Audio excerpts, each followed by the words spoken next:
Hi class, Miss Nicole here. Today we are going to talk poetry. Did you know that there's over 50 types of poetry structures? That's a lot. But don't worry, today we're only going to focus on one. And that is acrostic poem. What is an acrostic poem?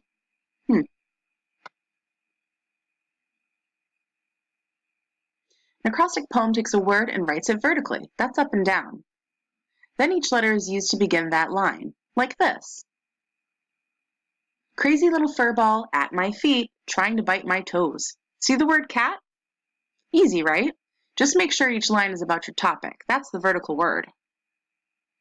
For this poem, we're going to use the word immigration. From our unit on How Many Days Until America by Eve Bunting. If you need help or have any question, message me. I would love to help.